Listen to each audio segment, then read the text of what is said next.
Welcome back to Eagles Draft Central. We're going to cover day 3 of the NFL Draft, what the Eagles did, who they picked, what they did by way of dealings, willings, and man, the craziness, madness that is Howard Roseman and some of his thought process going into this day, and some of the fallout as well. What's up, it's your boy Cintron coming back at you with another analysis video, and I kid you not, that's my real name. 2024 NFL Draft results. Eagles welcome 9 new rookies to Philadelphia. So let's look at the 9 guys, the recapped day 1, day 2 guys that we picked up. So of course we, let this guy slide to us and didn't have to do anything, but just the way the draft played out, Quinyon Mitchell in the first round out of Toledo. Then we traded up. We had the 50th overall pick and the 53rd overall pick. Traded both of those to Washington, a division rival, for the chance to select Cooper DeJean out of Iowa with the 40th overall pick, and we gained back a 3rd rounder, which ended up being the 86th overall pick? No, 78th overall pick, which we traded to the 86th overall pick, and then we traded again to get the 94th overall pick from the San Francisco 49ers, so that we traded with the Lions as well in the middle there. And we selected Jalix Hunt out of Houston Christian University, a guy who's going to be, a year, 2 or 3 years away from really being able to contribute, but someone who's growing into his body and is not yet done developing physically or mentally. And day 4 we started off with, day 4. Day 3 we started off with 3 4th rounders, 120, 123rd, and I think 127, or 132, sorry. And we had 3 5-round picks and I think a 6th. So we started off with 7 and then we end up with 8, but we didn't like who we had to select in those areas. So I believed Howie Roseman traded down. We ended up selecting Will Shipley, a guy I'm not too hot on, to be honest with you, because there's a guy, Isaac Grindo, my friendo, he was there available. And at the original pick, there was another guy available out of Tennessee that we should have grabbed. I don't know why, we went with this guy. I want to say that I believe that he's going to be next year's Kenneth Gainwell. We picked him now to replace him. A receiving back is going to be ultimate number 3 in our pecking order. Receiving back, I don't know how good he is in pass pro. Hope he's able to hold up. He ran a 4.45 in his pro day. Had a foot injury, knocked him out of the Gator Bowl, but I'm a guy who can contribute there. But worrisome a little bit by way of him, putting the ball on the ground and having some loose hands, dropping the ball. So not sure kind of why they pegged him as the guy, but Philly, for whatever reason, they are reticent to pick the one cut north and south guy that'll really be highlighted behind this physical freaking offensive line. But how he works in mysterious ways. So I can't thoroughly question, but I do kind of have some concerns. But we picked him up, so hopefully he's able to provide us something there, and we'll see how it goes moving forward. But I think the number 2 back will be a guy we select next year, and we'll kind of hit on later why that is the train of thought. Aeneas Smith, another guy I'm not too hot on. I would have rather had a receiver out of USC, either one of those guys actually. And shout out to Philly Film Room for putting me on to kind of make me love one of those guys. I'm like, but he also highlighted this guy I'm like not much of a fan of, but I do know that we brought him in to be a gadget guy. And Kellen Moore probably really signed off on that one, saying, hey, this guy, he's not the fastest, I think ran up in the 4.5 range, 4.55. He runs decent routes. But it's more his suddenness, his quickness. He fits the mold of a slot receiver. I'll give you that. But, he's small, I think, on the 5'9" side. And I'm like, bro, I want rare talent. I'm like King Maryland. I want to eat rare meat. Pause. Why do we go with these diminutive guys when you could have had a guy like, Devontae Walker, for example? We'll look at, the guys in that slot in. And Jeremiah Trotter Jr., he fell to us in the 5th round. We traded up to get him. At this point, I think it's a good pickup. He's limited physically, 6 foot, 230 range, but he's adequate. And I think he can maybe develop it to being solid in coverage. He looked fluid on one of his interceptions. I mean, he picked it off. So he skirts around blocks. Which is smart, but can be to a detriment when he needs to fill the hole. But he just sliced through.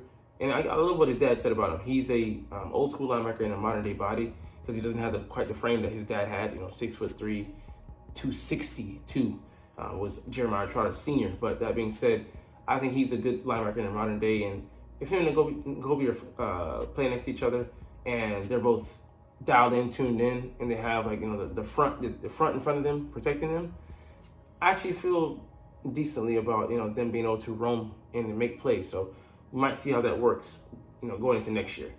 Next pickup is Trevor Keegan out of Michigan. So talented guy off of that roster. The depth, he provides us depth there. I believe he might he's played, I think, left guard, right guard, maybe tackle as well. So he'll give us some depth there in the interior.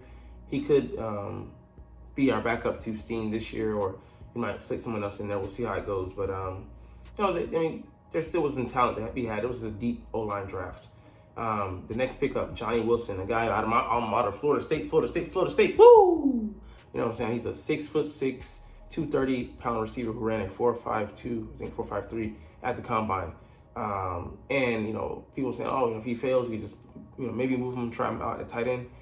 They pretty much negated that train of thought in the press conference. How he's saying that he has suddenness about him. And I think Nick said he can run the full route tree.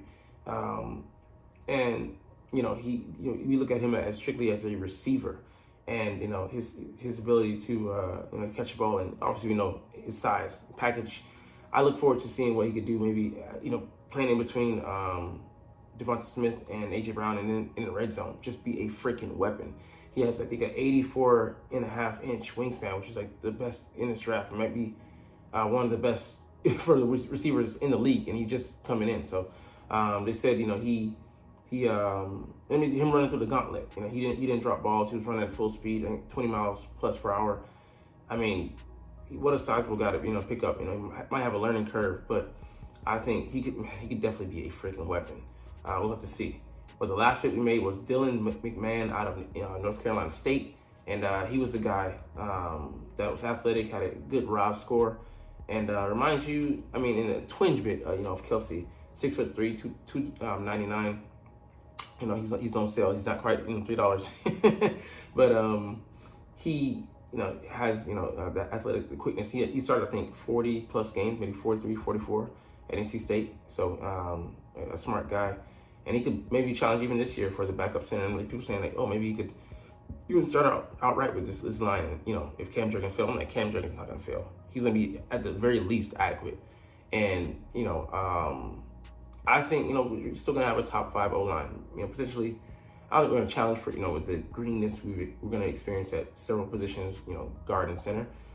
We're not going to challenge for the top spot, but I think we'll be up there. By the end of the year, who knows how we progress. But those are the guys. Welcome to Philly. Appreciate you being here. I'm excited to see what you're gonna bring to this city and how you're gonna fit in, because we'll go into maybe the depth chart tomorrow and see how that has changed and what might be happening in training camp. It's gonna be some fierce battles for positions. Anyways, we made some trades, like I said before, and we got out of our position. I thought we were in good position to select some premium talent in the 4th round, guys that could have been future starters for us. But I get it. We'll get into the short later on why how he didn't want to go that route. And of course, the draft board, some things guys been taken away before we were picked. Things we did to people yesterday, they did to us. Stepping in front of us and like, hey, Howie's going to get this guy. We got to get him before Howie does. We can't let him keep getting away with this. So we did make some trades, like I said, but we came away amazingly with a 2025. These are the 2025 picks.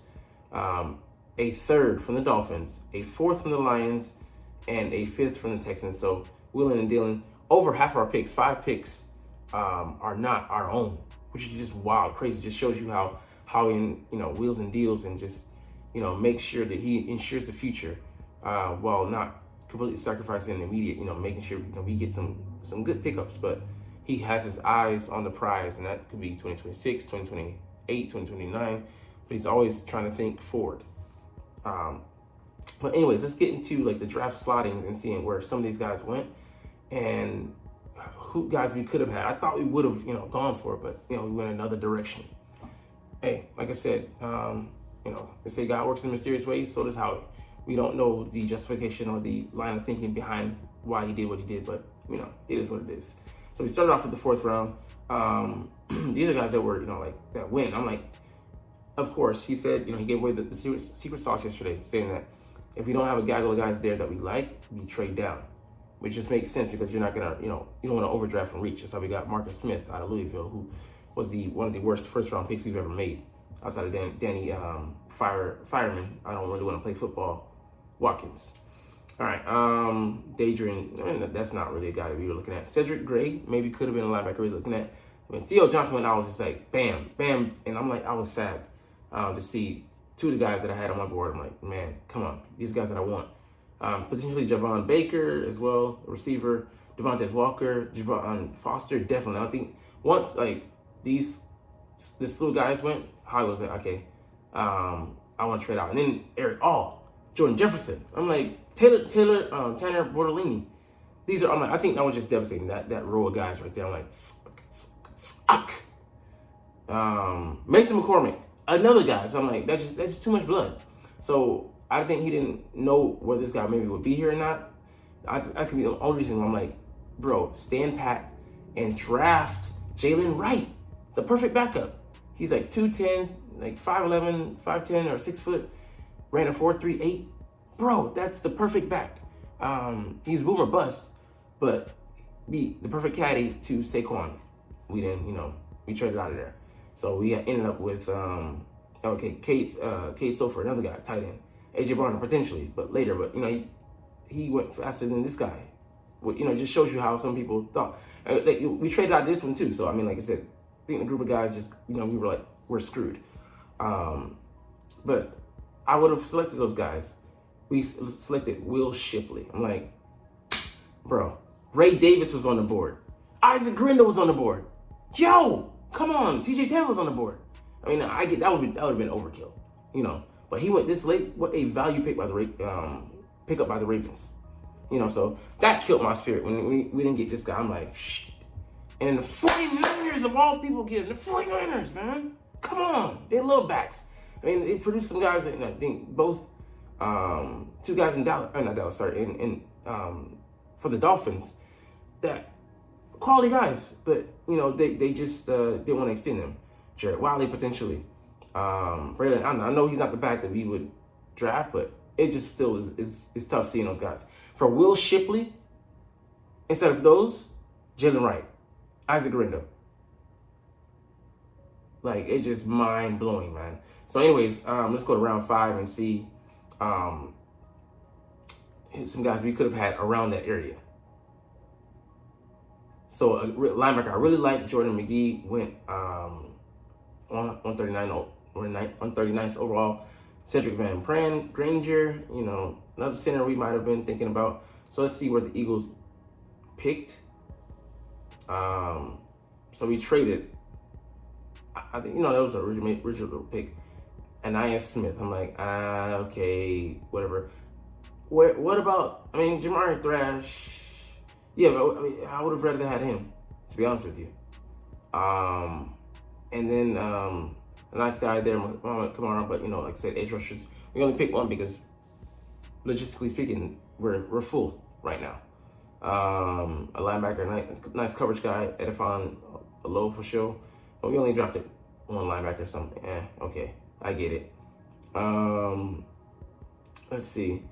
The receiver, Taj Boyd, he went in, I think, the 6th. Not Taj Boyd, sorry, Taj Washington. A nice slot guy. He's, I think, more physically. I think he's actually fast, but he runs such crisp routes. I'm like, Howie, why not that guy? Or Jay Rice's kid, Brandon Rice. Why not go for him? But they're like, have some questions about his ability to run routes, pick up the playbook as fast as other guys maybe, and he's more maybe an outside receiver than anything. So I'm like, I guess, but I would have rather had those guys, like, to be honest with you. And then we'll get to a guy really later that I really, really, really, really like. Jalen Ford, linebacker, he went there. The cornerback that played in the CFL, Quantez Stiggers, goes at the end of the 5th round. So to just get him a guy there, the rich get richer to some extent. All right, 6th round here. I think we were at the top of the round or in the middle somewhere, making our picks. So I don't think there's many people that I'm sweating really right now, because I'm like pretty much kind of done. Meki Wingo, again, nice D tackle. Tanner McLaughlin, okay, nice tight end.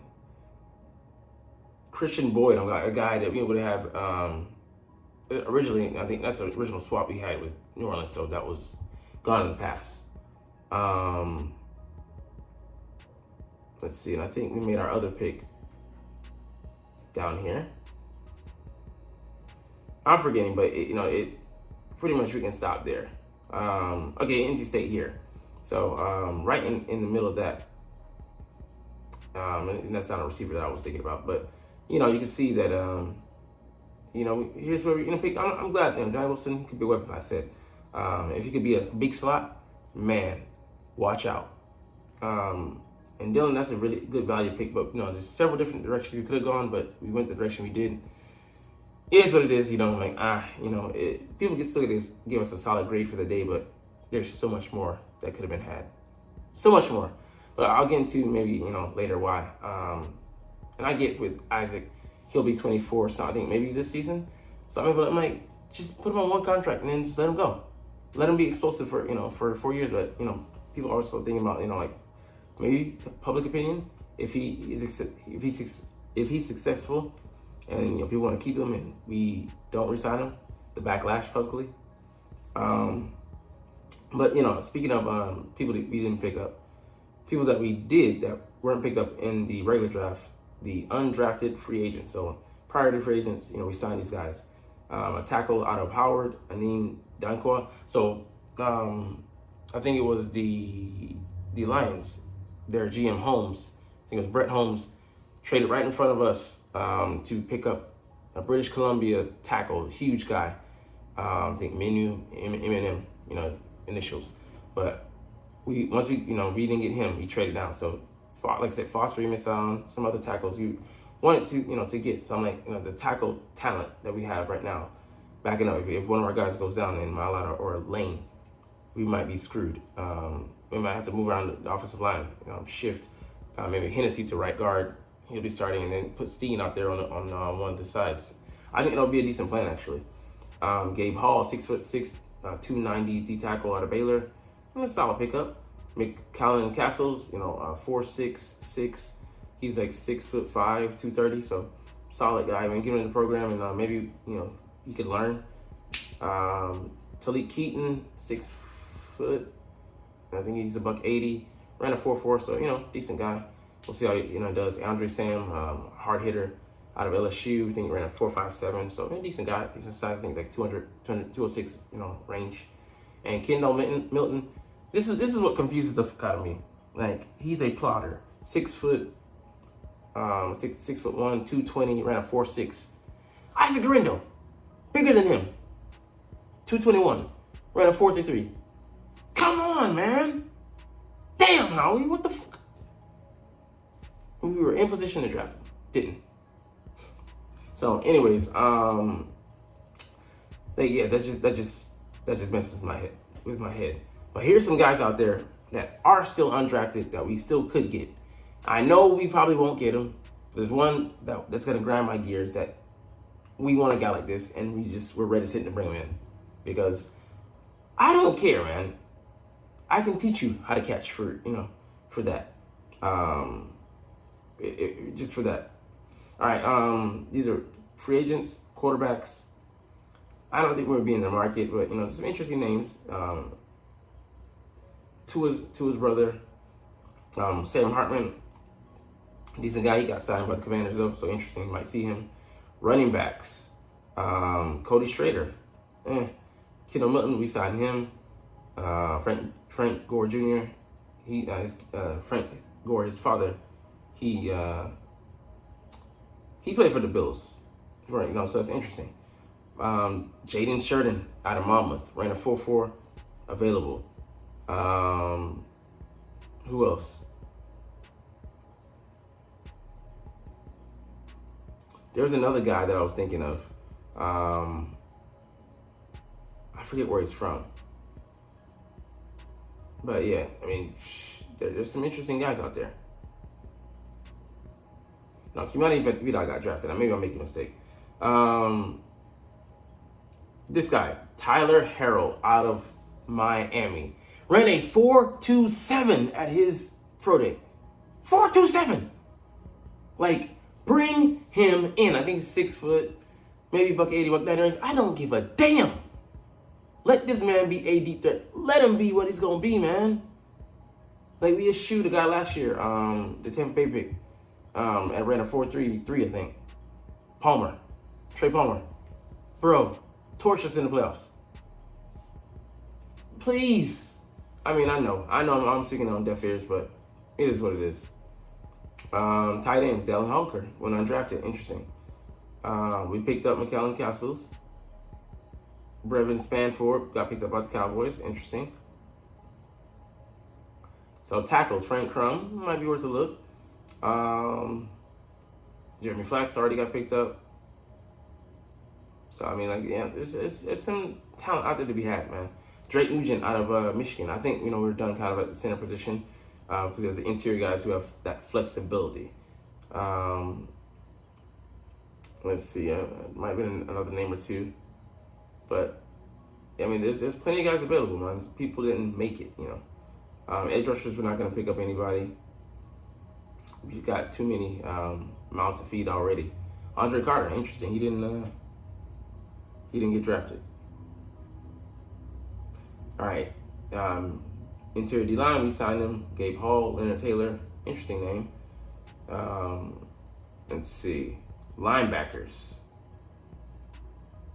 Oh, this guy was ranting and raving about Aaron Casey, went undrafted.